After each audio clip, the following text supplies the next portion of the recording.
guys ready? Is everybody ready? I think we should probably go ahead and get started because it's 20 after. So my name is Monica Moreno. For those of you that I haven't met yet, there's a few of you that I've already met, so we're good. Welcome back. And for those of you that are here for the first time, welcome. Happy to have you here. I hope you come to more meetups, more MeanStack meetups. Just a quick FYI that we have. I started another one. I'm not going to go into the details of why and this and that, but the MeanStack has become more of a buzzword than an actual implementation. So I started another meetup called JavaScript Stack Meetup, which kind of encompasses more of the different technologies that are out there, like React and Electron.js and all of that. So at any rate, just feel free to join that one as well. They're going to be working one and the same as they are right now for this tonight's event. But just wanted to let y'all know that that's out there as well. Just some logistics before we get started with everything else. Parking, if you park downstairs in the garage underneath the building here, it's usually about $10 to $15, but if you grab a coupon from the guy up there at the front desk, it'll just be $5 for the event. So, yeah. Otherwise, you have to park in the meter, and you have to pay all night for that until midnight at least. So it's a good deal if you do that. So by the way, I need to grab mics.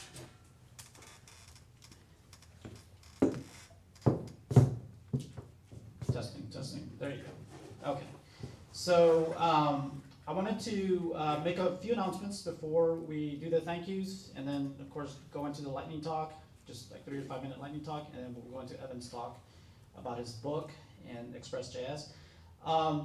So in November of this year, we're going to have Node Interactive coming into town. So if you guys aren't aware of that, please look into that. It's kind of expensive, but if you can get your company to pay for it, it's a really cool conference to go to, and it's going to be here in town at the JW Marriott. So the day before that conference, we're going to have an event called Node Together, and that's actually going to be a free event, and it's basically an educational type thing. It's an all-day thing from 10 to 5, and it's going to be Ashley Williams. I'm not sure if you guys are familiar with her, but she is actually going to give an all-day class in Node.js. So I highly recommend you do that. I'm trying to find a venue for that right now, hopefully here. If not, we'll find something around here, one way or the other. But highly recommend that you guys go to that. It's nodetogether, one word, .org. So you can look into it. It is a free event, and we're going to get some sponsors for that, for food and drinks and all of that too. So please look into that. Highly recommend it. Next meetup for the MeanStack is going to be a gentleman. His name is Aaron Larner. He actually went to one of these MeanStack meetups about a year or two ago, at the Iron Yard down south from here. And so he was there and he attended it, and he connected with the folks at the Iron Yard and got a job there. So he started teaching there and was there for about a year and a half. Cut his teeth on MeanStack and JavaScript and whatnot. And he actually got a job recently with Trailer. So he's working with Trailer now from New York, doing remote work for them and stuff. But he also created a framework for Node.js called Perk. And he is going to be our next MeanStack meetup guest speaker, discussing his framework and just kind of going into the whole thing of learning the MeanStack, coming to the events, kind of like these ladies here. They're here to learn more about the MeanStack and just the JavaScript stack in general, and see if they can market themselves as such. So Aaron's going to be here. Hopefully we're going to do it sometime in September. We're still trying to tie down the date and stuff, but nevertheless, I'll keep y'all up to date on that. So why don't I do some thank yous real quick. First, I want to thank the Capital Factory. Of course, these folks are really great about hosting meetups here every night. Bleeding Edge Web is the one that comes to mind because Brian's always here at this room here. These guys are really great. Real quick note on the Wi-Fi: if you guys are trying to connect to Wi-Fi, you're going to have to grab a guest code from them. I have a couple of the cards if you need that, so just come to me if you need to, but otherwise you'll have to go out there and grab one of those from them. So also want to thank Technology Navigators, and I'm going to give them a couple of minutes here to kind of tell you about openings that they might have, and just kind of give you a spiel about the company and stuff. Technology Navigators provided the food and drinks, so round of applause for them, please.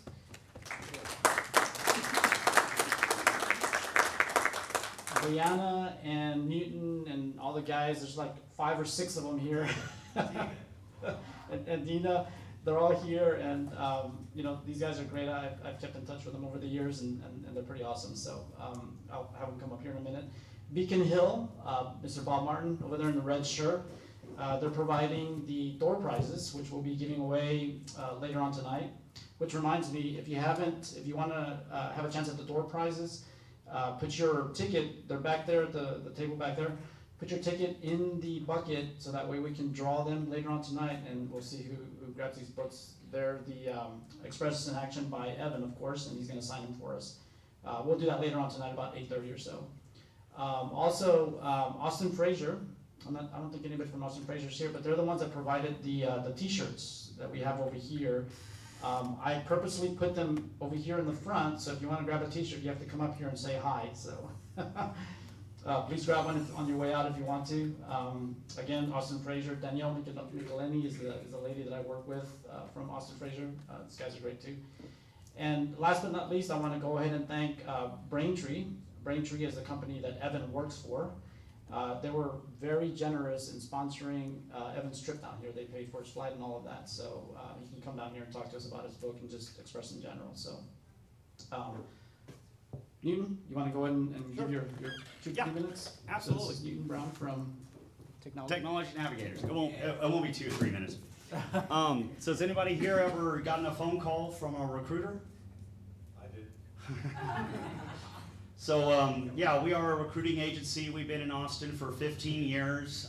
We know a lot of the higher level clients that are in the Austin area, and we do things a little bit differently than you might typically kind of encounter with maybe out of state or even out of country recruiting agencies that sort of just are in this kind of what we call the churn and burn type of mindset. It's all about networking. It's all about getting to know people and really making up a good match for people, not just candidates, but clients as well, and it actually helps the market kind of facilitate and go a little bit better. We've been paying attention to the Austin market. Obviously, everybody knows here that everybody's hiring and nobody's looking, and that's just the kind of general standard that is what's going on. But just in case you might want to be looking around, we do have some pretty interesting opportunities right now. If you are into the mean stack, we've been really heavily focusing on that.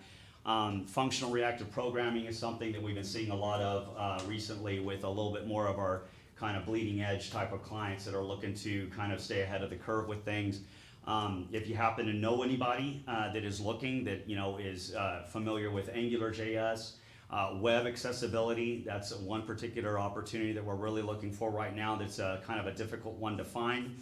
Anybody that's really into some sophisticated applications, obviously everybody in here knows the difference between, just straight up web development and then a little bit more sophisticated front-end applications. We're really looking for, as far as most of our openings right now, are really looking for a little bit more of the complex integrations and things of that nature, especially things that involve Node on the back end. So anyway, welcome to tonight's meetup. We're happy to be a part of this. This is more about branding for us than anything else. We're not here to just try to necessarily recruit you for a particular position, but we would hope that in the future, if anybody here was possibly looking for anything, that they would think about us and maybe give us a call, look us up online. We have most of our jobs printed online, technologynavigators.com. It's not that fancy of a UI, but you can go on there and kind of look around and click on the things and check out and see what we got. All right. Have a good night. Thanks, sir. So next up, Bob, did you want to say a few words, or do you want to? No, I'm here to learn. You're here to learn, okay. If anybody's interested, Mr. Bob over there, he's with Beacon Hill, and again, they have some of the door prizes over here as well, some drinking bottles and speaker, you said, right? A couple of speakers with the logo on there, so please feel free to go over there and grab some of those. I do want to mention real quick too, there's a gentleman named Amir Yassin. Some of you guys might be familiar with him. He actually gave a couple of the talks for this MeanStack meetup. He has a 3-month contract for a few, he didn't say how many specifically, but a few Node.js developers. So if anybody's looking, he has some positions available. So please let me know and I'll connect you with him. So again, that's Amir Yassin, and he's actually the one that gave the Electron.js talk last time at WeWork. So if you guys were there. At any rate, so let me go ahead and plug in here, and I'm going to do a really quick lightning talk here. As most of you know, I mentioned in a couple of my communiques that I was at the Node Summit conference last week in San Francisco, and that was really awesome. That was my first time ever there.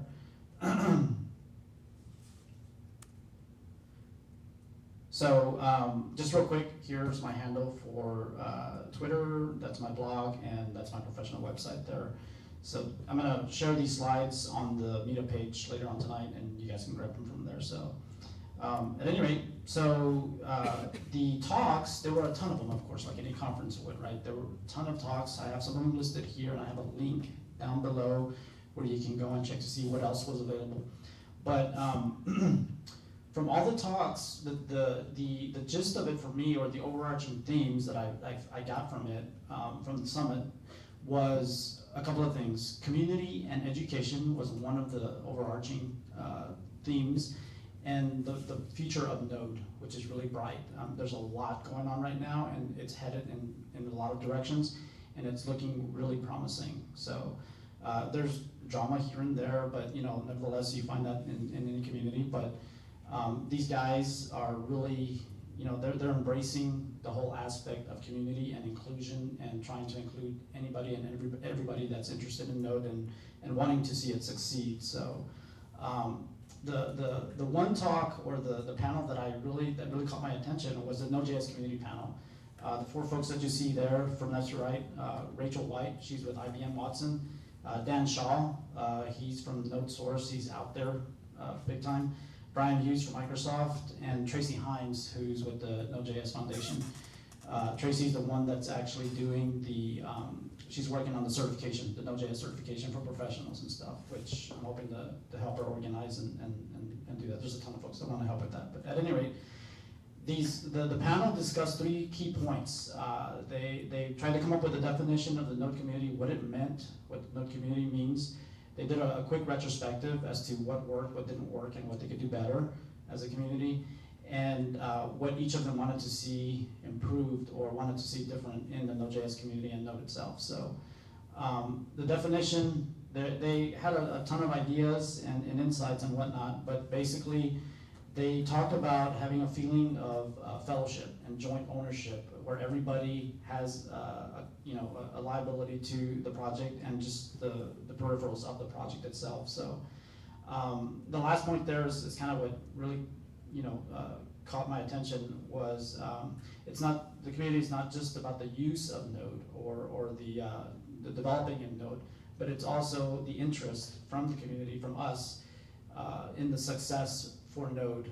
We need to be interested in the success of Node and any of its peripherals and stuff like that. So they kept going over and over on that. So Dan Shaw, who works with Node Source, and they're the enterprise Node company, he of course brought up the whole aspect of enterprise, and he mentioned how it gives us an opportunity to talk about Node from a commercial standpoint, because Node.js is actually an open source project, right?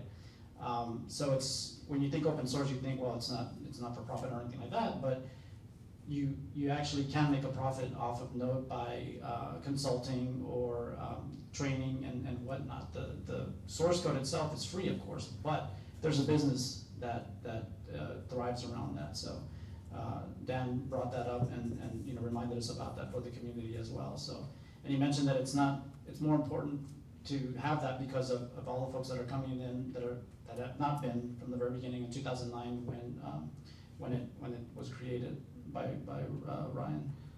So and then they went over a retrospective, kind of like an agile team. You could go over what worked, what didn't work, and what we could do better.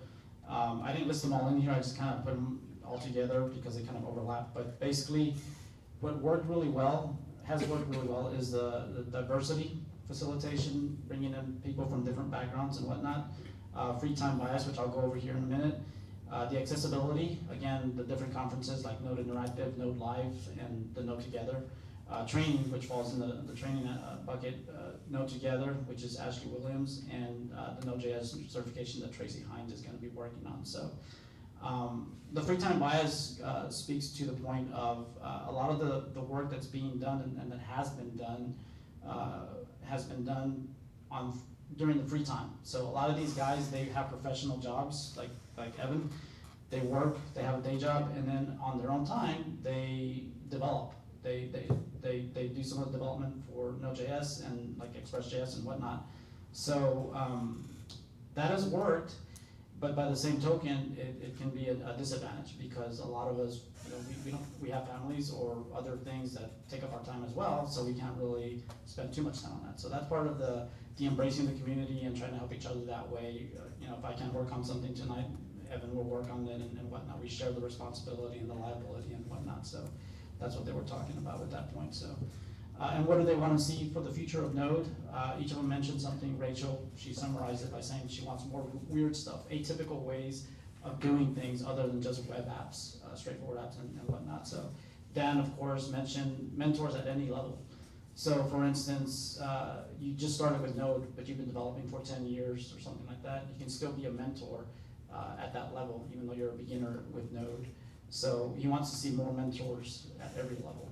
Brian from Microsoft mentioned that he wants it to be a little easier, or a lot easier actually, to contribute to the project and to contribute to the community as well, which is what a lot of us are trying to do. So with what little time we have. And of course, Tracy wants to see people grow. She's more interested in or not more interested, but very interested in the people aspect, the human factor, if you will. So that's what she brought up. Michael Rogers is the community manager for the Node.js Foundation, and he did a talk, which was another one of the talks that kind of caught my attention, which is the Node.js Everywhere talk. And basically, it sums up to two basic points. First, he showed a ton of stats on how Node is being used everywhere, all over the world. And then he talked about six areas where Node is growing like crazy. Web apps, of course, mobile and tablet apps, desktop, Electron.js, API services, IoT, and of course the cloud backends. So that was his talk. Rod Vag, he is the what they call the chief node officer at NodeSource. This guy is kind of like the rock, if you will, for some of the community, especially the core team. That's not how he looks, by the way. He looks, I have a link there. That's what he looks like. So I don't know if you can see that or not, but that's Rod there. But anyway, one of the first talks that they had at the summit was Rod's talk, which was the future of Node.js, and he went over a ton of things, but I jotted down a few notes here. People were asking him about a roadmap for Node, for the future of Node, and he basically said, you can't really have a roadmap for something that is being defined as we go along. So, but if you want to think about a roadmap, think in terms of the intersection between the plans and goals of the most active contributors. And by that, he doesn't mean just like the companies that are on the foundation board. He's talking about the whole community, everybody. People that are most involved are the ones that are putting comments in GitHub issues and whatnot. So they're the ones that are contributing to that and in essence, providing that roadmap for all of us. So some of the values that he mentioned, I'm just gonna go down this real quick here. Small and focused core, the Node.js core in a vibrant ecosystem. Performance, of course, stability, reliability, and predictability. Progress and relevance, which is kind of the opposite of the previous point, but he mentioned that how you can actually find a happy medium and marry the two. So they're not exclusive, they're actually inclusive. It's just that they're kind of at opposites, kind of like a paradox, if you will. And then the inclusion, not just of people, but of different things like platforms and architectures and different use cases. So besides the ones that Michael Rogers mentioned in his talk. So, and then of course the priorities for him that he wants are stability, security, engaging with the future of JavaScript because JavaScript is important to Node.js, the exploration of threaded workloads, insights into the Node process itself, so that way we can introspect, and then of course Node.js everywhere, so which is part of the inclusion thing. So, and I think that's it. So if you guys have any questions or anything, we can talk after, or you can just send me an email or just hit me up on Twitter or whatever. So. But I don't want to take up too much time anymore, so I want to go ahead and hand it over to Mr. Evan Hahn here.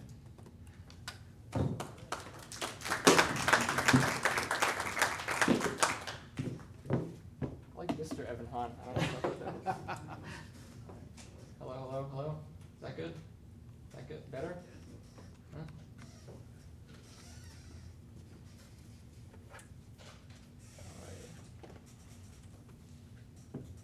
Alrighty. This is not a presentation. There we go. Okay. So hi, I'm Evan Hahn. I'm a little nervous, but I will do my best. This is Understanding ExpressJs. The goal of this presentation is by the end of the roughly 50 minutes, 45 minutes, to teach you Express so you can go and really do something with it. If you already have done stuff with Express, then I'd love to get you to learn something new, something that you didn't know. A lot of this is going to be conceptual. If you're like me, when you learned Express, you didn't really, you knew how to like get it to do what you wanted, but you didn't understand the concepts. And that's important to me, so that's what I'm kind of putting in the talk, and hopefully that will help somebody in this audience. So as I said, I'm Evan Hahn. I'm a developer payments for some companies like Uber, Airbnb, Dropbox, GitHub, various things. So there's a lot of like weird banking payments stuff that is way more complicated than I thought, and that's kind of what we are up to. I should say this, I'm not speaking on behalf of Braintree. They were very nice to sponsor me to come out here. I'm happy to tell you everything about Braintree afterward, but I'm not speaking on behalf of Braintree. I'm not really going to say anything pro or negative about Braintree during this talk, but just in case I do, these are my own words. I'm also maybe here because I wrote this short little book. There's a couple copies here. Express in Action. I wrote a blog post about Express because I didn't understand how it worked. And I was like, what better way to learn something than to pretend like you know what you're talking about? And hope that the internet doesn't heckle you. And so I wrote this blog post, and I got a couple people to check it, and they were like, yeah, that's like, okay, whatever, this is fine. And then it gained some popularity on my website. It's, I think, one of the most popular things on my website, which is like being the world's tallest short person or something. Yeah, then Manning Publications said, hey, you want to turn this into a book? And I said, yes, and then wrote them 250 pages. I'm happy to talk more about the book afterwards or anything like that. If you're following along at all, and I'll put this slide at the end too, I made a little website for this presentation. It's got a link to the slides, it's got a link to all the code that's in here, a link to everything I talk about. So you don't have to frantically write down URLs or anything like that. And once again, I'll put this URL up at the end. It's got all my contact information too, so if you have any questions about this that you don't address tonight, feel free to email me or reach out to me on Twitter or whatever. So I will go through these 6 exciting Express-related features. So the first is kind of what is Express? Where does it fit into the whole ecosystem? Given that this is the mean stack meetup, I'm hoping that there's at least some proficiency here, but we'll still hopefully be friendly to people who aren't experts. Then we'll talk about kind of the 3, what I think of as the 3 major features of Express. So middleware, routing, and views. If you don't know what those are, don't worry. And then we'll talk about kind of best practices. It's going to be kind of a grab bag. There's so many best practices. I can't do them all in a single presentation, but I'll try to give you a few. And then I'll talk about kind of current affairs and spoilers. That current affairs has some drama in it. So part 1, what is Express? So you kind of can't talk about Express without talking about Node, I feel. Node is a way to run JavaScript outside of web browsers, basically. And we kind of saw that in some of the slides previously. It's used for a whole slew of things. To me, it seems like the biggest things are web-related. So web servers, things that help build front-end web apps, things like that. Am I yelling into the microphone, by the way? Am I good? Okay. So that's vaguely what Node is. I'm sure other people could describe it much better. And Express is a framework for building websites within Node. One of the reasons that Express exists is because building websites with quote vanilla Node without any libraries can be kind of tricky. It's at least tricky for me. Maybe people here are much better than me. Let me show you kind of why that is. So this is a vanilla Node HTTP server. It has no libraries other than what's built into Node. So line by line, what this is doing is it's requiring the HTTP module. So get the built-in HTTP related functions and utilities and things like that from Node. Then we create an app. So we call http.createServer with a function. The function is probably the most important part here. It takes two arguments, an object that represents the request and an object that represents the response. So if you're visiting, any website, you've done a request and gotten a response, unless your internet was down, in which case you only sent the request out. It has the request has a bunch of exciting things on it that Node puts there for you. In this example, I'm showing that we're logging every URL that comes in. So every time we visit a URL, it's going to log it to the console. And then we're manipulating the response object to say it's a 200, everything's good, this is great. It's plain text, so we say content type is text plain. And then we call response that in. We say we're done with this we're done with this response, and here's the data I want to send over. And then the last thing that we do is call app.listen, and we listen on port 3000. This is a very simple app that when you visit localhost port 3000 in a web browser or in curl or any of these things, you'll see something that looks like this. Pretty simple hello world. So does that kind of make sense? And feel free to say, no, that was confusing. So one of the things about that function is it was never doing anything other than logging the URL. So it wasn't checking the URL to say, oh, which page are you visiting? So if you visit any URL, no matter what URL you visit, you're going to get the exact same result. It's going to log what you do, and then it's going to send hello world. Right? This is not super realistic, right? So you might want to have, actually, let me say one last thing. For the rest of this presentation, I'm going to shorten request and response. By convention in Node and in Express and everywhere, it seems like request and response is typically shortened to rec and res. You type request and response so often, it's better to shorten that. So anyway, that was responding the same way to every single request. So how might you build something a little more realistic that was a website that maybe had a home page and an about page, and then if you didn't go to any of those pages, it sent a 404, file not found. This is abbreviated, but this is showing what that might look like. So this is the function. It has an if statement that says, are you visiting the home page? Are you visiting just slash with no path to it? And if so, send the home page. If you're visiting the about page, send the text for the about page. If you're visiting something else, send 404 not found. And as you can see, this is maybe okay for 2 or 3 pages, but as you start to have hundreds of pages, which a lot of websites do, I feel like this becomes more difficult. Then you'd have a giant function that has hundreds and hundreds of if statements. This is one example of stuff that I think is harder to do with vanilla Node. You could absolutely write your own thing that, it figured out what the URL was, it dispatched them to the right spots and did all that stuff. And it could do that in a delightful way, and you could amaze everyone. But it's kind of boilerplate code that you might not want to write. You might want to just get on with your life building an app. There's a lot of other stuff that I'm not going to show because it's horrendous, but there's some stuff that's also quite difficult with vanilla Node. One thing that springs to mind for me is like sending a file. So if you want to send like cat.jpg over the internet in a performant way, like that actually is a lot of code in vanilla Node, at least the way I wrote it. So the thesis of that is that making websites with raw Node can be kind of tricky. And Express comes in and says, let me try to make this a little easier. And it does that kind of by adding 3 major features, which is the next 3 parts of the talk. So middleware, routing, and views. If you don't know what those are, we will go into them. So we're going to go into presentation part 2, Express feature part 1. These numbers are going to confuse me. Hey, do you want to, yeah. just out of curiosity, who's used ExpressJs before? So you guys are pretty familiar with it? So, okay, cool. Just curious. Yeah, hopefully I have something to add to your knowledge. So in raw Node, you just have this one big request handler function, like we saw in the previous slides. Everything goes into this one big function, and then something comes out the other end.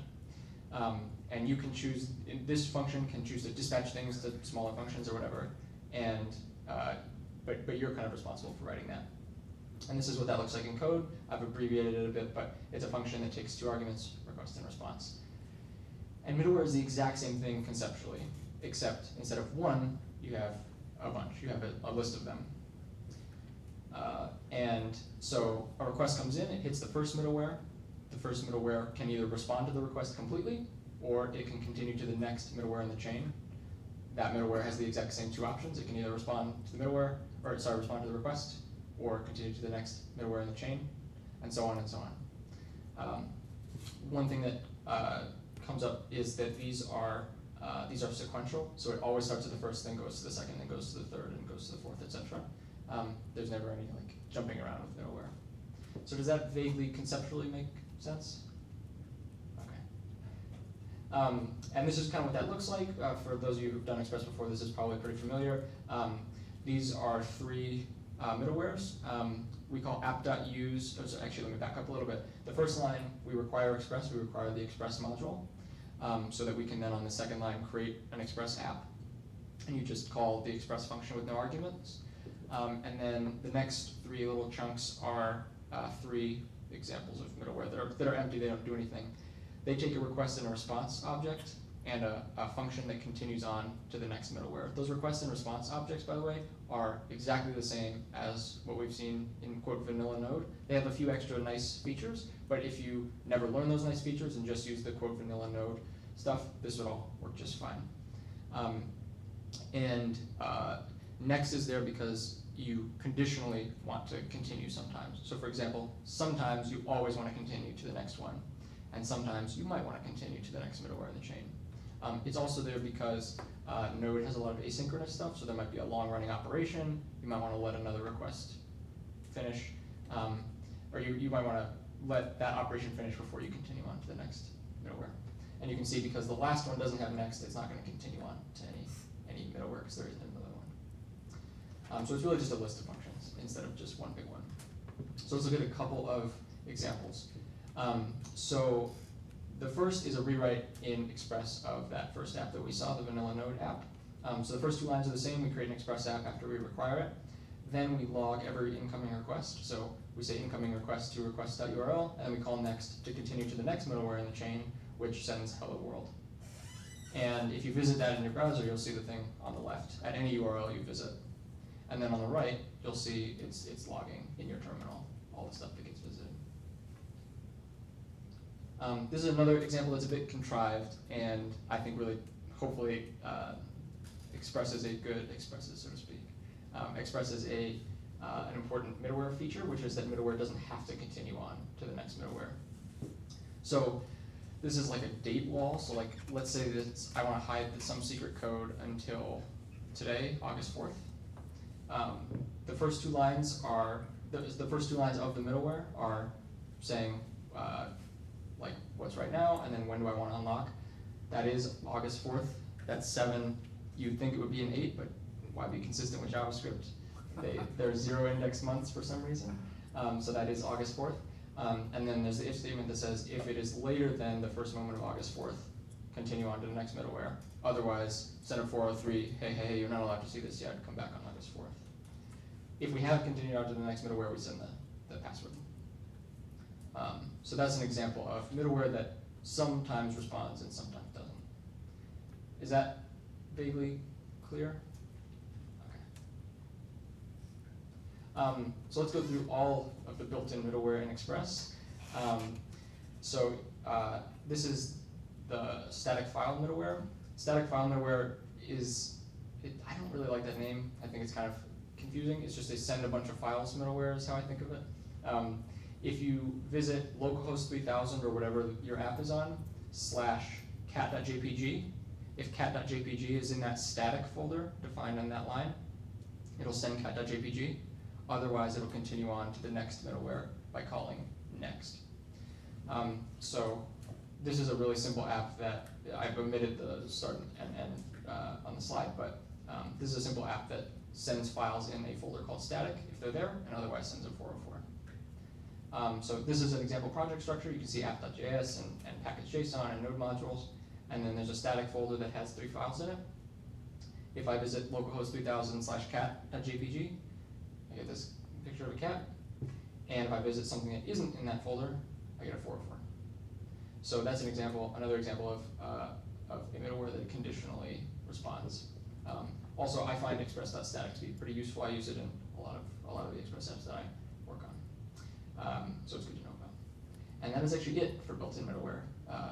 Express basically has one built-in middleware, which at first left me like, well, now where do I find good middleware? Like, I would love a middleware that was officially made by Express and endorsed by Express, and in fact, that does exist. So they have official middleware and officially endorsed middleware. They have this list. This is in the website, this link, so you don't have to frantically type it, but they have some middleware that the Express team maintain, and then they have some middleware that they endorse officially. Let's look at one of the ones that's official that the Express team maintained. It's called Morgan. It's named after Dexter Morgan, which is that TV show Dexter, right? Is that? I watched like one episode of that with a friend of mine, and it's a show about a serial killer, and like my friend is kind of like, I was like, wow, this guy's a lot like my friend, and it was kind of, I don't really hang out with him that often anymore. Anyway, so this is going to replace the logger that we wrote. So we wrote that logger that said incoming request to request.url, and this Morgan thing is a souped up version of that, basically. So it has a lot of configurable logging utilities, and it's very fancy and has all these cool features that you could absolutely write yourself, or you could just plug Morgan in and use it. So we require Morgan, that's kind of the new line there, and then we call Morgan dev. Dev is one of the possible built-in templates that it has for formatting. It's got a lot of others, some that are better for logging, some that are short, and you can kind of look at their site and pick one, or you can customize your own. But this is just a middleware that gets called, it logs the request, and then it continues on to the next middleware. And a thing that confused me when I learned Express anyway, was that these middlewares, they're not like some fancy, there's nothing special about them. They're just a function that takes 3 arguments, request, response, and next. And they call next when or if they're done, and they deal with the request and response. I sort of had this idea that they were like some special magical thing. And not to discredit the Express developers, but it's not special magical, it's a function that takes 3 arguments and deals with them. And this is what that might look like. This is pretty similar to the thing before. You see the hello world, and then on the right you see Morgan has some pretty colors and some nice, it says how long it takes to respond to the request and various things like that. So it's a little nicer looking than the thing we wrote initially. That's one example of an official middleware. Another example of an officially endorsed middleware, but not one that is maintained by the Express team, is called Helmet. I maintain Helmet, and so I think I'm like the smartest person in the world because they endorsed this thing that I made. It's a pretty simple little module that you require it and you use it. This is the basic usage of it, and it helps make web applications a little bit more secure. It's certainly not a catch-all. It's certainly not like you do this and your app is secure suddenly, but it does help. It sets a few HTTP headers that tell browsers, hey, there's this insecure thing that you might do, don't do that. And I'm happy to go into far more detail about this if you want to know too much about Helmet. It's listed on the ExpressJs website, isn't it? Yeah, it's listed on the Express website. So it's officially endorsed, but not officially, like they don't maintain it. Right. I feel like I'm so smart whenever I say that. Like, oh, I've made it. So we've seen some middleware, but we still haven't solved one of the problems that we had at the beginning, which was what if you want to have multiple pages, right? One way you could do this, and this is not what you should do, is you could have each middleware call next if it's not the URL you care about. So what these are doing is, these are saying, if you're visiting the home page, continue on, otherwise call next to go to the next middleware. And then if you're visiting the about page, if you're not visiting the about page, continue on to the next middleware, and so on and so forth. And this works, and this may be a little better than what we saw before with one function that had a bajillion if statements in it, but it's still a little inelegant. And Express can make this a little more elegant, and that is with feature number 2, part 3 of the presentation. routing. So this is what I think of as Express's second big major feature. And routes are, I think of them as basically exactly the same conceptually as middleware. They're functions that take 3 arguments, request, response, and next, except there's one difference, which is that they are sometimes called, whereas middleware is always called, if it gets hit. So this is a fun little graphic that it really showcases my graphic design skills. I should have had those W's line up better. This is 2 requests that are coming into some fictional app of circles. It hits the first middleware, it hits the next middleware, then it hits the route handler because it's getting called this time, and then it goes to the next middleware, and so on. You could also have another request where it hits the first 2 middleware, then says, actually, I don't want to hit this route handler, skips it, moves on. That is a kind of a silly diagram. Before we talk about what that condition is, why they're sometimes skipped, we got to talk a little bit about HTTP requests. So your computer does crazy, it's bonkers how much your computer does when you want to load a web page or an image or whatever. Let's say you're loading example.com/about. This is these are the bytes that are sent over the internet to example.com. I'm going to be pretty hand-wavy here because I don't want to get too into how HTTP works, and I'm happy to talk in more detail if I possibly can about this. So these requests kind of have 4 parts, sometimes a 5th that isn't present here, which is extra data, and that's not there yet. So the first part is the method, also known as the verb. Typically your browser will do GET requests when you're loading stuff, you do a GET. When you're loading an image or a web page or whatever, you're doing a GET request. There are certain requests that affect something in the state of the server. So if you load an image 1,000 times, you might slow the server down, but you're not going to change something about the server. Whereas if you log in, some state in some database is going to move somewhere. And those are typically reserved for the other HTTP methods. Those are put, post, delete, and patch, and there's various others. And they're sort of loosely standardized about what you use, so I don't want to go too terribly much into those. But typically you're doing GET requests when you're doing something in your web browser.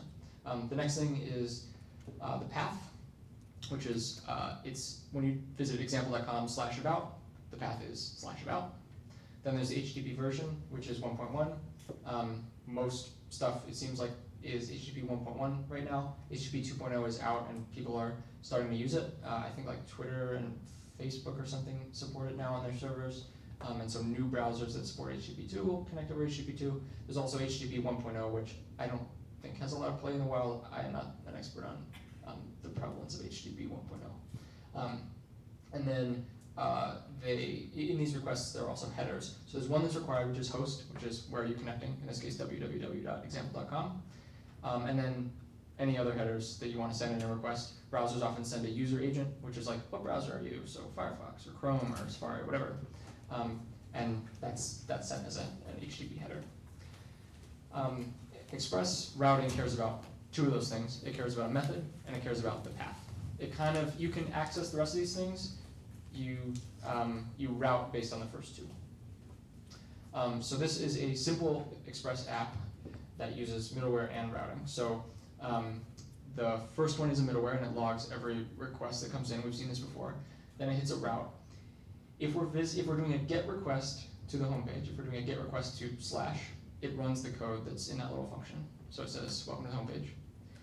If not, it goes to the next one. If you're doing a GET request to /about, it'll do the code in there. And then if you're doing none of the above, it'll do the very last one. So 3 quick examples. Let's say you're visiting the home page, so localhost 3000, nothing else. It would hit the first one, it would log the request. It would hit the next one, it would say, hey, is this a GET request to /? It would run it. If you were visiting the about page, it would hit the first one, skip the second one, do the third one. If it were, localhost 3000 /fubu, it would do the first one, skip the next 2, and then do the final middleware. So that's vaguely how routing works. Does that make sense? Okay. And so this is a little example. So if you're visiting the home page, here's the home page. If you're visiting the about page, here's the about page. Here's some random URL that sends a 404 not found. Just in case this was unclear, when you do a route, you do app.verb and then the first argument is the path. So if you do app.get, it'll match get requests to about. Post requests to about will not be matched by this. Similarly, get requests to /foo will not be matched by this either. Another fun thing that Express does is it allows you to not do simple, like, are you visiting /about, but it can also have parameters. So for example, let's say you're on a social network, right? And you visit, facebook.com/ I think I'm Hahn or something. I don't go to Facebook. But if you visit that, it would be like request.params.userid would be this variable that Express would automatically populate. And if I visited facebook.com/user/userid if I visited facebook.com/user/ehan, request.params.userid would be the string ehan. And similarly, if I visited any other profile, it would be whatever that URL was. Does that make sense? Cool. So we're actually getting closer to a real site now. So we have logging, which is useful. We have routing based on different pages. That's great. But we're not sending HTML yet. That's something that sometimes you don't do. Sometimes Express apps are just APIs and they're not rendering any HTML, but often they are rendering HTML, and Express has some utilities for doing that. I think of views as send fancy HTML, which is not particularly technical. It's a way to send compiled HTML. So let's learn what I think is the easiest to learn templating engine, the view engine that Express supports. It's called EJS. It's created by the creator of Express. I think it stands for embedded JS. I don't know what else it would stand for. And it looks exactly like HTML, except it has one little bonus. So let's say this is views/index.ejs. So this is in a folder called views in index.ejs. This looks like regular HTML. If you've ever done HTML before, none of this should be too foreign to you, except for maybe this line, third from the bottom. And what we're going to do is we're going to build a stupid little app that says what time does the server think what day of the week does the server think it is. So today would be Thursday if the server were in the Austin time zone. So what we do is we create an Express app just like we've done before. So the first two lines are we require and recreate an Express app. Then we call app.set viewEngine to EJS. This is an option that Express knows about. If you set viewEngine to EJS, it, as we will see, magically renders stuff with EJS. And I will go into much more detail. I'm being a bit hand-wavy now. This is a function I don't want to go too into it, but it'll return today, it'll return Thursday, tomorrow it'll return Friday, Saturday, and so on. Then what we can do is we can call that function inside of a route handler. And the way we render a view is with res.render, so response.render, and we give it the name of the thing to render. So if we're rendering index.ejs, we do res.render index. And then we give it an object that has a bunch of options. And one of those options is weekday, so it's whatever the weekday is. So today would be the string Thursday.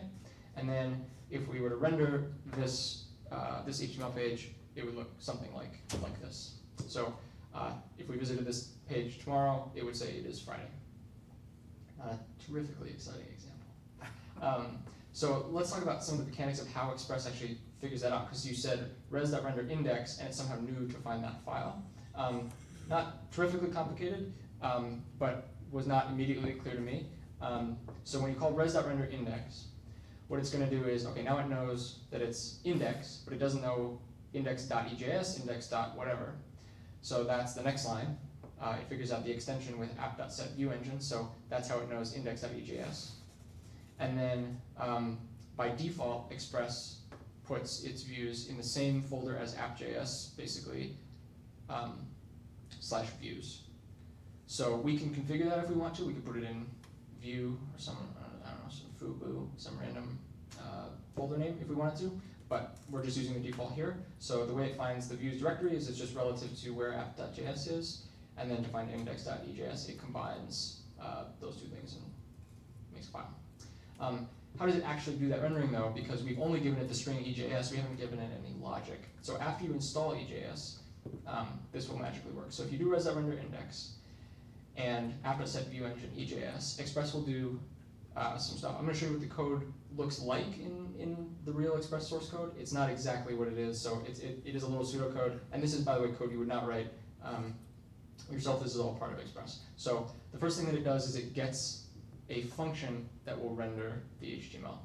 And that it puts it in a variable called engine. It's a little bit cut off there, but it requires EJS, and the way it knows to require EJS is because it looks at what the view engine was set as. And then it finds a function on it called __express. So a key thing here is that EJS knows about Express. It has this function on it called __express. Kind of makes sense because EJS was made by the same person that made Express originally, but not every view engine knows about Express, nor should it. And I will show you how to use non-Express compatible view engines with Express if you want. And then the next thing that it does is it calls engine, which is this function, with the path. This is the path that we saw before, so views index.ejs, and then whatever options you passed in. So in this case, it would be that empty object up at the top, but it could be the weekday or whatever. So this is what we had before for rendering index.ejs with a weekday. Another thing that you can do, and this is a bit of a contrived example, I'm sorry, but there are other ways to put variables into views. So you can put them as arguments in res.render. You can also put them in res.locals. The closest example I can think of for this is like, you visit a local, a city's news site and it says, oh, it's 1,000,000 degrees here, which is what it feels like coming to Austin. And it could say the temperature and the time of day, the local time or things like that. And those are global to every single request. And so you could put those in res.locals. You can also change these depending on the request. So for example, you might have res.locals.username, which wouldn't be the same for everybody, but it would be the same across a single request. So if I make 10 requests, each of those 10 requests is going to have the same res.locals.username, let's say, but your res.locals.username will not be the same. And then if we ran this code, it would render the exact same thing, because it looks at the options you pass to res.render and res.locals.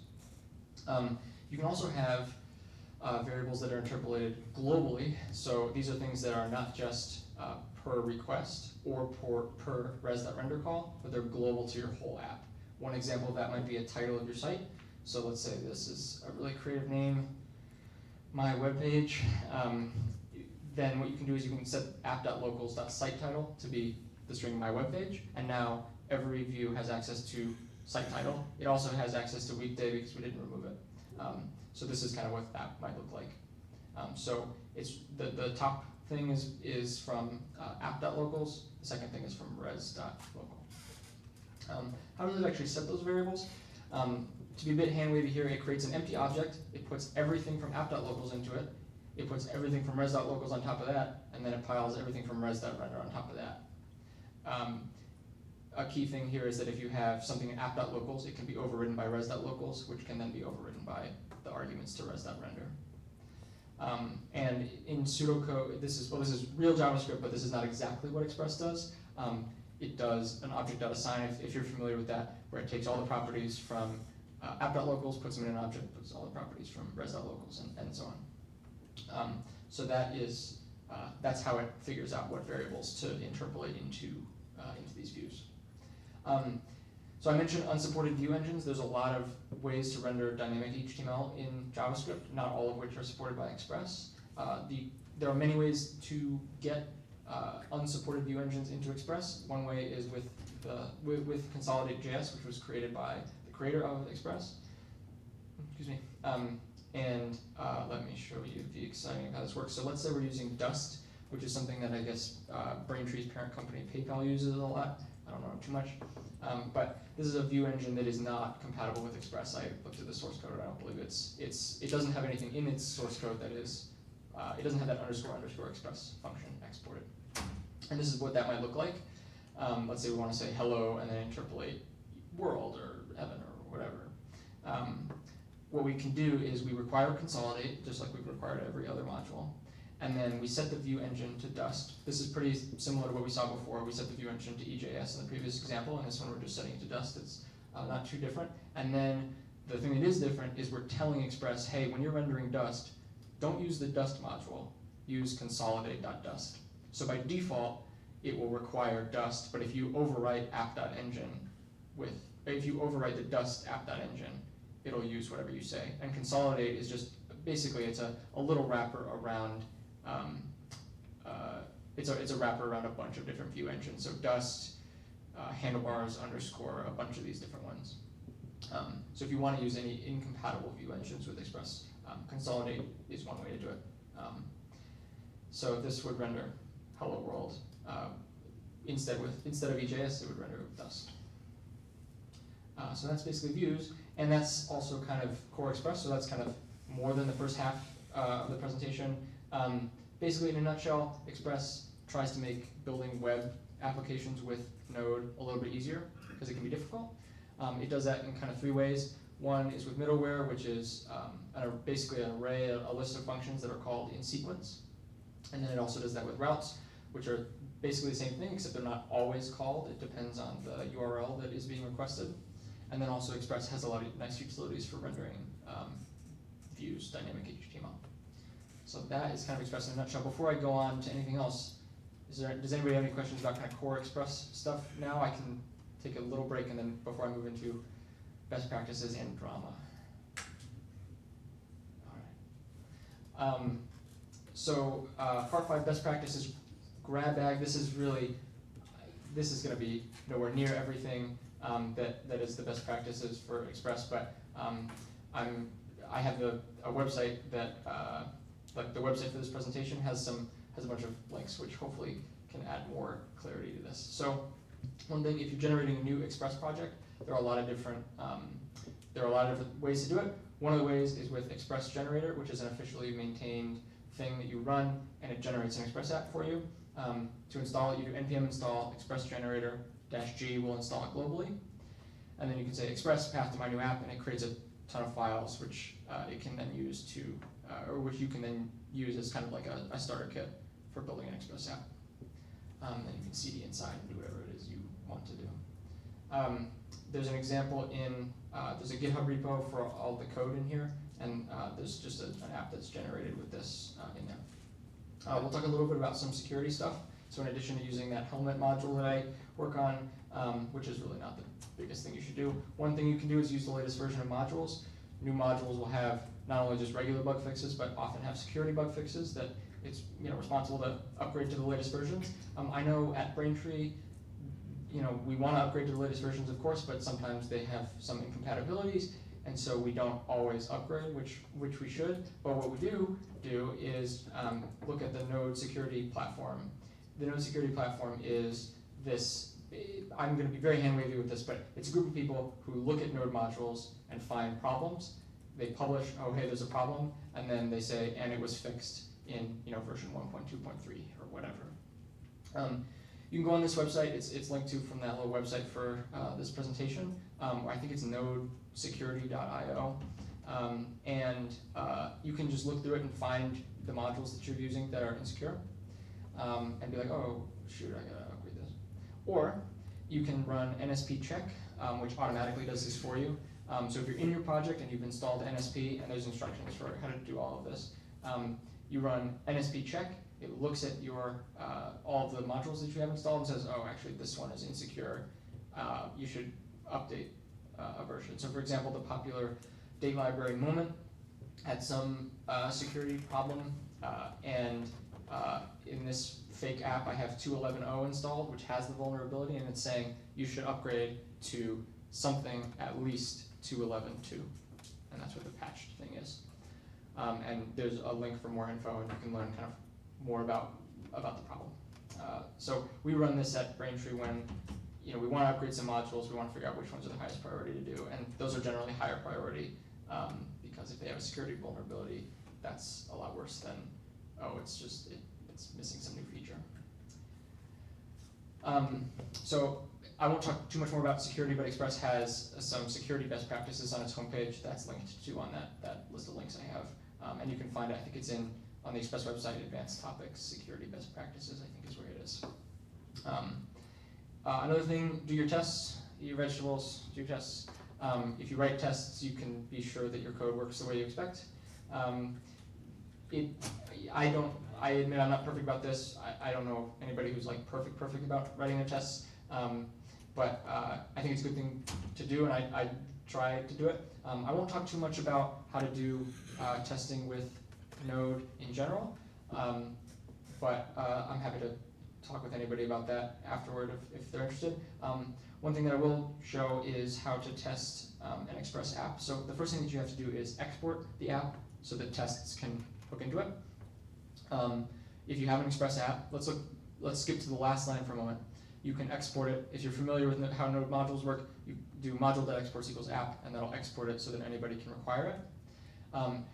If you're running your app, if you're saying node app.js, you probably want to run it. But if you're requiring it from tests, you might not necessarily want to run it. You might just want to hit it from the tests. And that's what the lines above that do. So this is basically saying, if we are running node app.js, or whatever this file is called, then start the server on port 3000. Otherwise, don't do that. And that's not a requirement. You can start the app while you're running the tests, but you don't have to. This is kind of what the tests look like with the Mocha testing framework. It looks similar for the Jasmine testing framework, and then there's JavaScript, so there's a million testing frameworks and different ways to do it. This is using a module created by the creator of Express, yet again. It's called supertest. The bulk of it is the most indented stuff where you say supertest app, visit the root and expect a 200 status code with HTML. And then when you're all done, you call .end done so that the asynchronous test harness knows how to move on to the next thing. This is a pretty simple example. I'm happy to demo more of this, and also there's a ton of this in the book. But I'm happy to just talk more about it later. Another thing is to use a linter.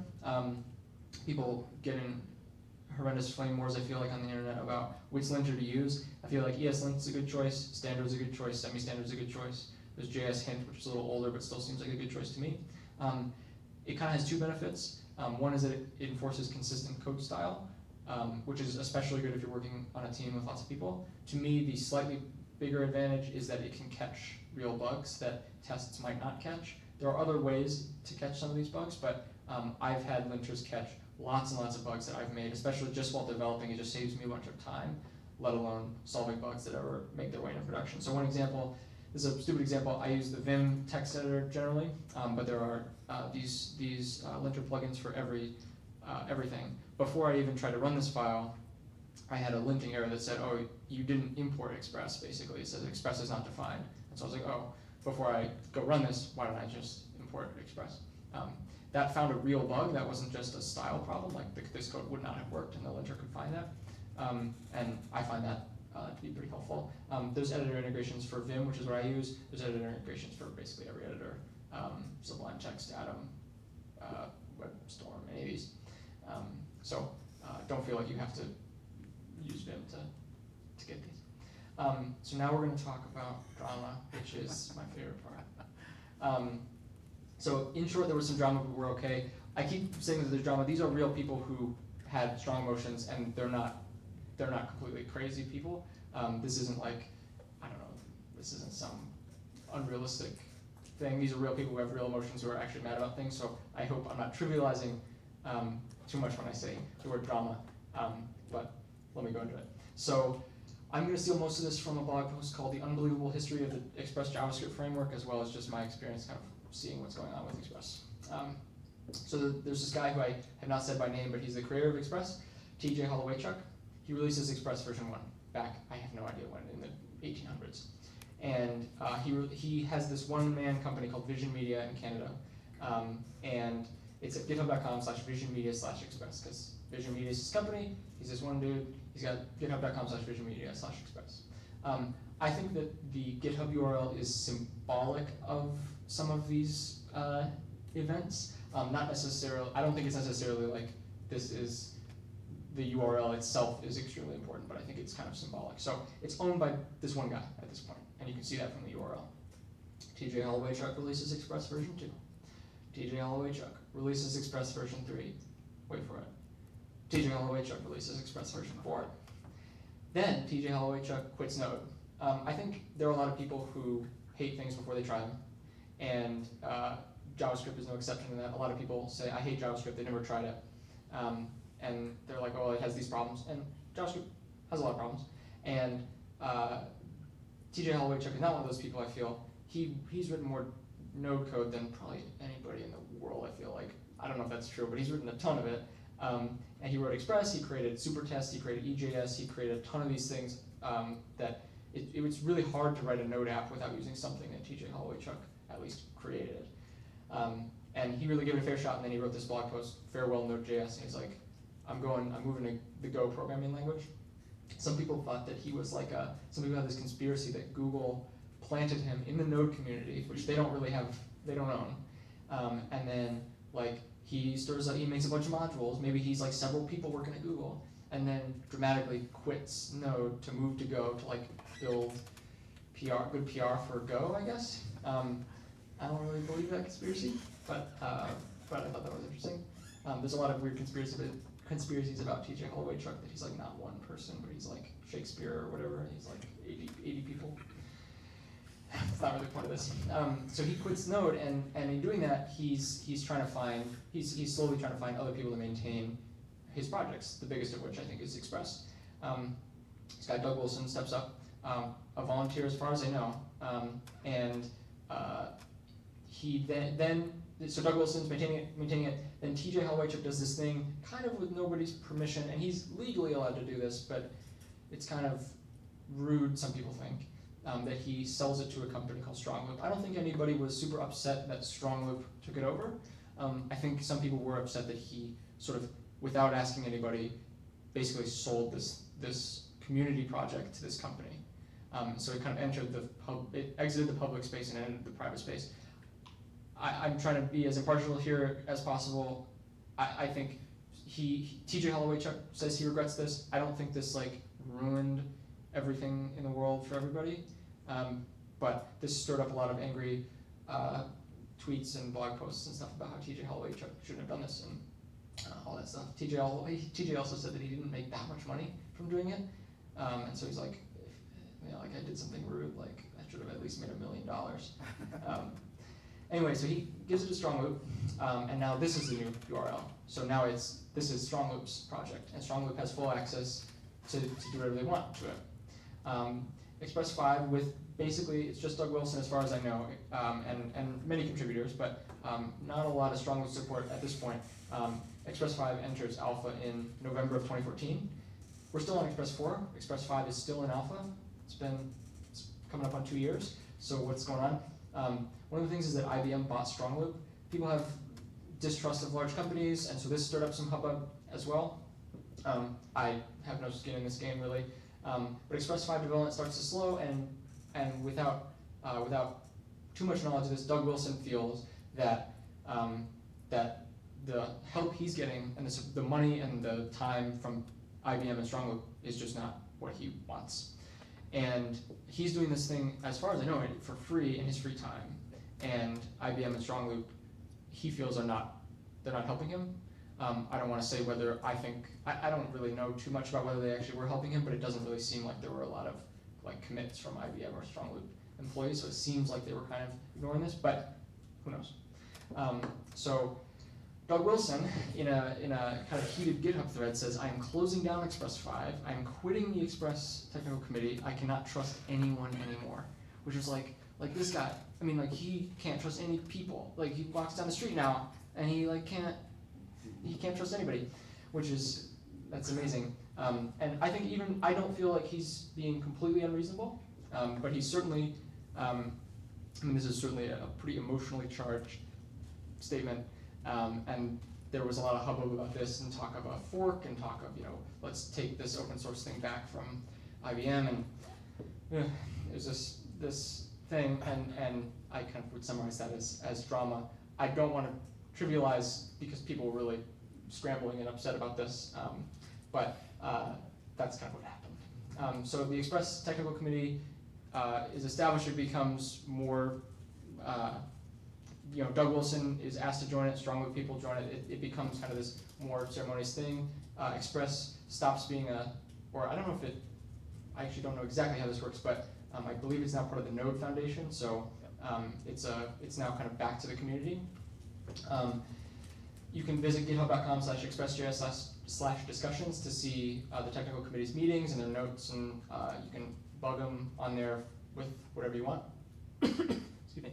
And this is the new URL of Express. So this is symbolic. It's not necessarily indicative of this, but this kind of suggests, to me at least, now this is kind of back to a community project owned by a group of people, not just one community member, not just one company, but a community.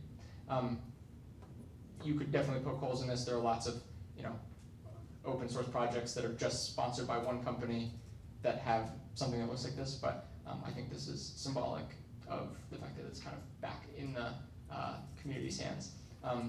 And so Express 5 development has resumed. I'm crossing my fingers we're going to get it in 2016, and things seem happier to me as an outsider. I think Doug Wilson would be a better person to ask. By the way, I mentioned Express 5. What is coming new in Express 5? One of the things is, well, actually, there's a huge list of things in a PR that Doug Wilson, the lead maintainer, has, and you can find this it's in the links for these for this presentation, and it's this big old pull request that has a bajillion checklist items, some of which are checked off.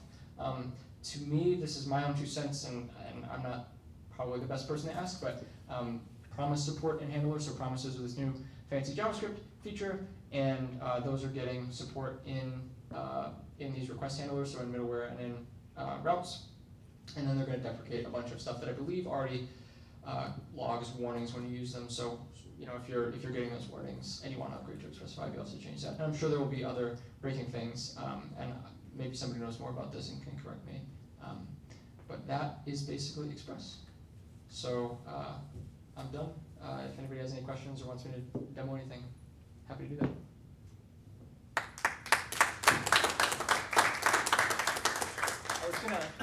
I was gonna mention a couple of things.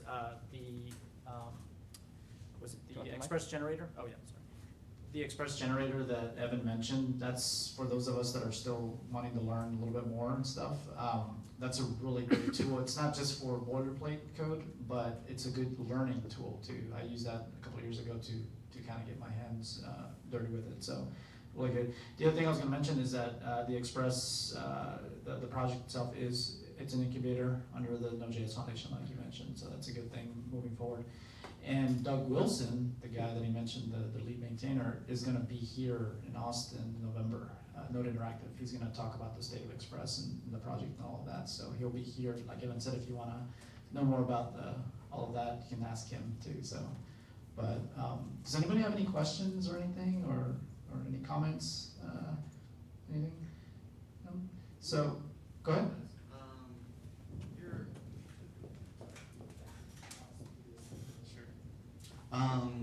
Your current company, Braintree, do they actually have or use Express in production right now? Yeah, should I take the mic back, or? Sorry. I feel like everybody I'll can just hear me. repeat the question next time. Yeah, so the question was, does Braintree use Express in production? Answer is yes. Our documentation is all Express powered. And so if you're visiting, if you're developing with Braintree, then you're looking at the docs probably. If you're looking at the docs, you're looking at an Express app in production.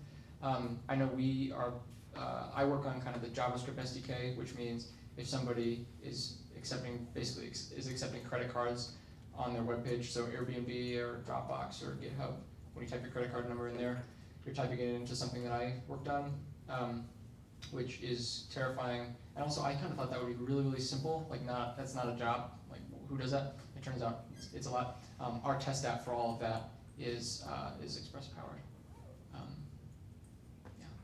I'm sure there's more Express that we do, but nothing comes to mind. And Braintree is actually a PayPal company, right? Yeah, Braintree is a PayPal-owned company, and PayPal is pretty big in Node. Braintree is mostly a Ruby on Rails shop, but we have some Express in production in our. There are some new apps that are being written in Express that I feel it's like I can't tell you about them, which makes it sound like they're really exciting, but they're like it's pretty boring. But yeah, PayPal is our parent company and has a lot of Express in action, if you will.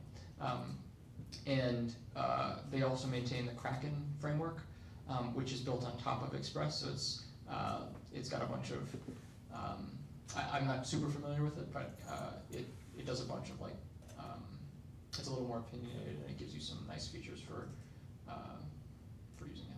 Like file handling and stuff like that. Yeah, I think the website will do a better job explaining Kraken than I will, and I work for PayPal, so that's embarrassing. Any other questions or anything? And if you have anything you want to ask, you can email me or any of that. All that contact information is on this little webpage. So, yeah, I was gonna say, if you haven't put your ticket in here, we're gonna raffle off the 3 books that I have. So there's only a handful here, so the odds are really good, so. And if anybody needs, if anybody doesn't win this and for some reason wants to buy this awful book, you can, I can get you a coupon code to get a good deal. I might be able to get you a free version.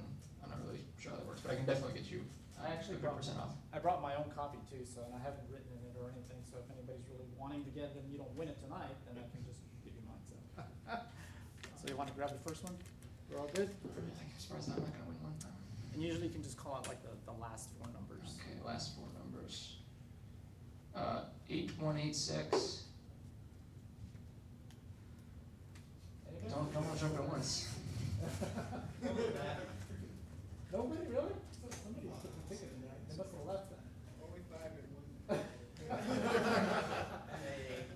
Next one, alright, let's go to the next one. The odds got even better for everybody in this Yeah, room. got really good. All right, 8184. That's me. There you go. All right. Come on down. Did you wanna use a pen, marker? Sure. Which do you? I have never signed a book. I'll get it signed later. Yeah. Okay. Mint condition, so that way, Yeah. when you get famous, Okay, well, I'll sign it. Yeah, you Right, can. right at the table. take a look. Thank you. And then next one, sorry. All right. Drum roll. 8187. There you go. All right. Come on down.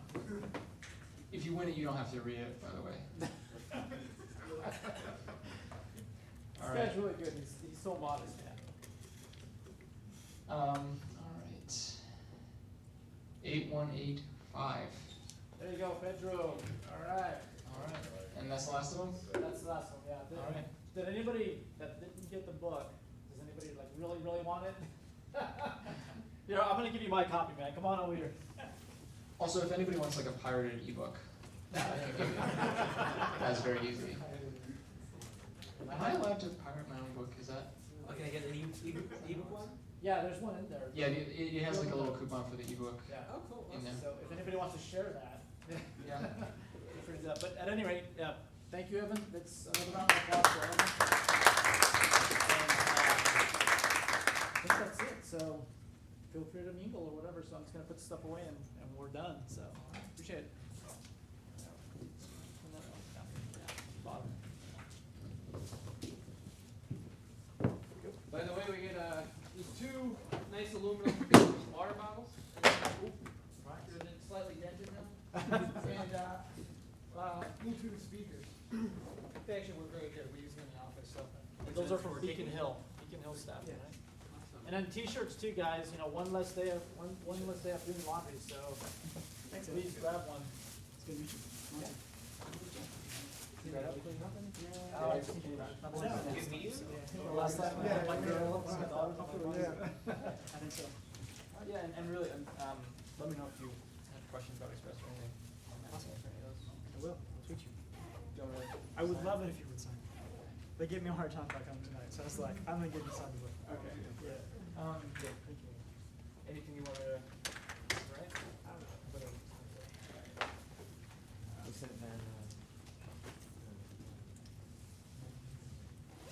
If anybody has kids, the shirts are running kind of small, so you can grab a shirt for your kid too. The smalls are like kid size. ¿Tres hijas? Llévate 3.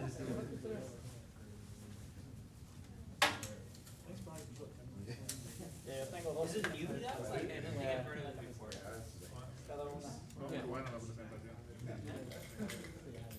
Es muy amable. Pretty sorry to say.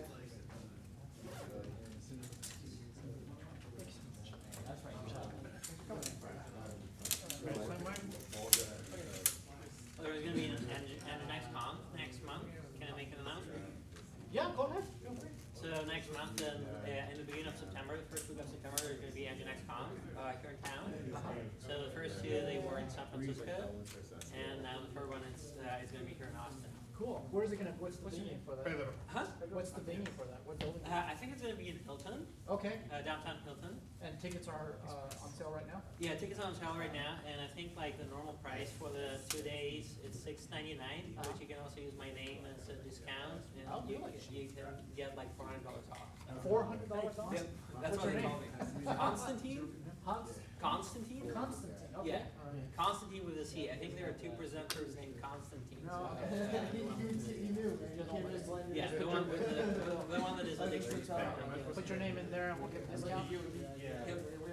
Cool, thank you for that. So for you, it's the lowest one and you don't. Yeah. All right, what's your name? Brian.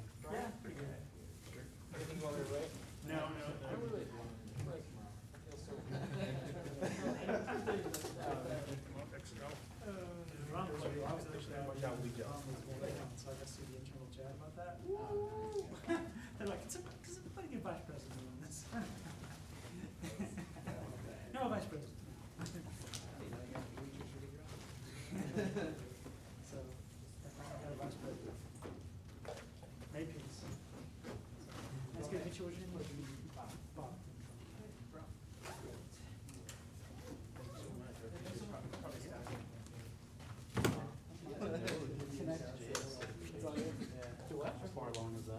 So that's actually, it's in the starting stages right now. If you look on Github, it's on a node. Generally, I'm kind of like an issue for node certification. And the lady that's running that is Tracy. Her handle name is Hacky Golden. That's her handle on GitHub. So right now she's just trying to get as many people as she can to help her out. I'm one of the ones that's like, yeah, I'll help you out, whatever you need. So, and she's gonna she's hoping to get something going by December of this year as far as like drafts and stuff like that. So, but yeah, that's something that I'm not sure if you're familiar with Strong Loop. You mentioned Strong Loop. They bought out Express. So they actually have a certification. They took it off their website already because everybody's going to start kind of funding the Node.js Foundation, and that's where certification is going to be happening. So, and I think NodeSource actually had something on there, but there was more the development side of things versus certification. But I think they took it off their side as well to give the Node.js Foundation a chance to grab everybody who wants certification. So, yeah. But like, it takes 1 hour in studio processing, but like that's, the start is like, So, PayPal is one of them. They're like, What do you write it in? Node contributors, like, users of it and stuff. And of Like course, what sort of Express, like formatting, like tech? the company that I'm with right now, contractor at HomeAway. Yeah. Where do you work?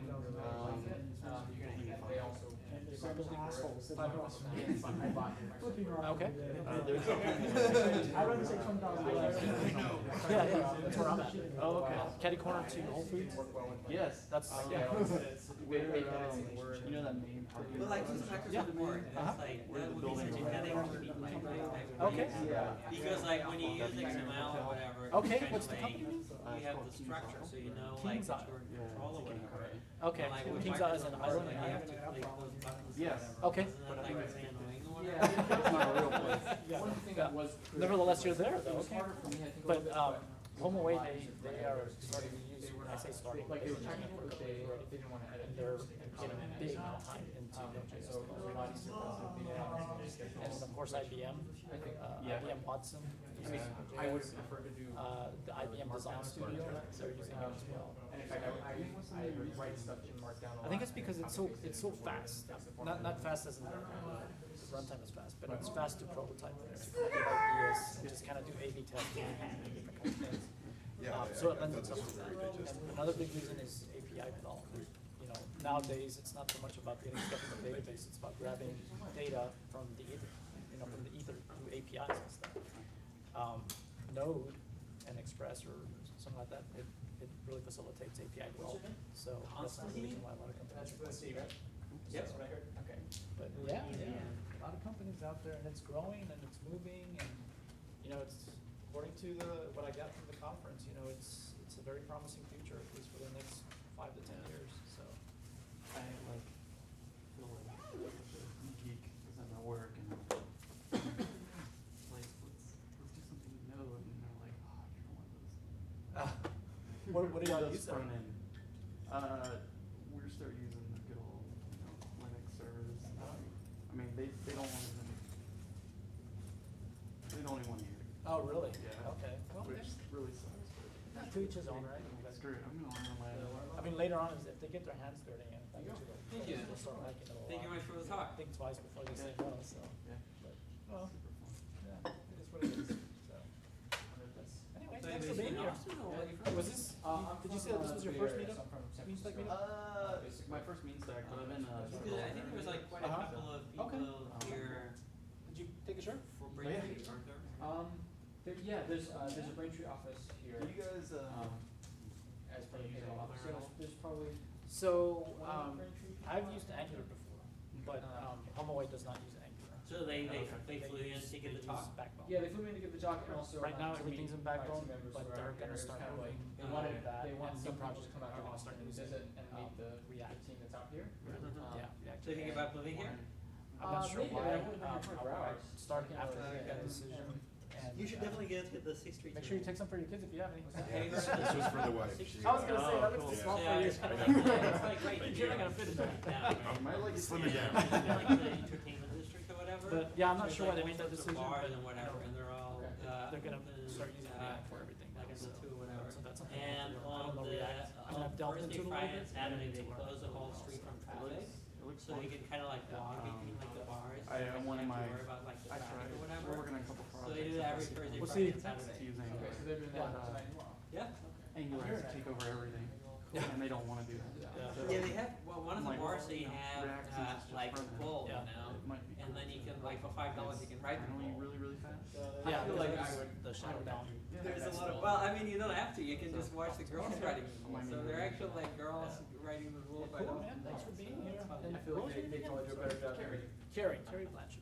Yeah, it was actually funny I'll because I'll like, definitely be here for, I went there once and like some people, they like fall off, you know, Aaron. like within like Aaron Larson. 5 seconds, Perk. right? And then some hours they can and really then do the, time, right?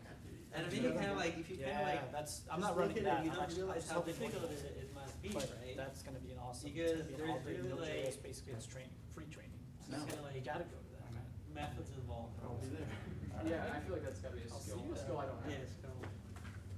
Give me just a moment, I'm gonna take stuff. Oh, sorry. No. Yeah, I just want to compliment you on your shoes. Thank you. Yeah, and I think it was awesome talk. I really Thank you. Yeah, I'm sorry if I was a little nervous that I don't do a lot of talk, so. No, I actually learned some good stuff. I didn't know about Hahn. I'm gonna check that out. Yeah, if you wanna know, if you need to know about Element, I can tell you, but,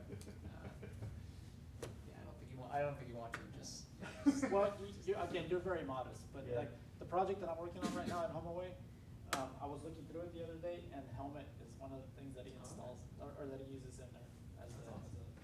Yeah, it has, like, I feel like it's almost the perfect open source project for me as an individual, cause it's like, it takes up time and I have to do it, but it's enough that people really use it, but it's not enough that's like, Killing a deluge of, like, I have to hire people, I have to quit Right. my job, you know, some sponsorship or something, so. Yeah. I do spend a fair bit of time working on it, 3.0 is coming out soon, it's a spoiler. Nice. Get excited for that. Do you have a website to promote it, or No, just the GitHub. just to get it? I have started making a website like 3 or 4 times and I've stopped. Yeah. But I have one, I started one a couple days ago that, Why did you stop?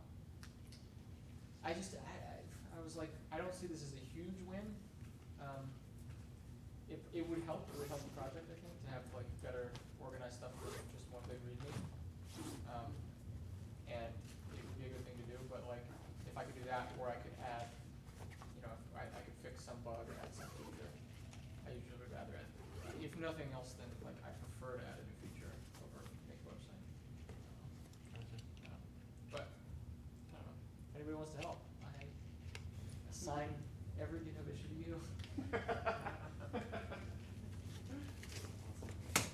Well, I appreciate it. Yeah, thanks so much for playing. Great And talk. you have contributors on Helmet, right? Yeah, it was originally by somebody else, and I started submitting pull request after pull request, and he just gave me push access to it. Oh, really? Yeah. I didn't know He that. said, just go for it. Oh, like.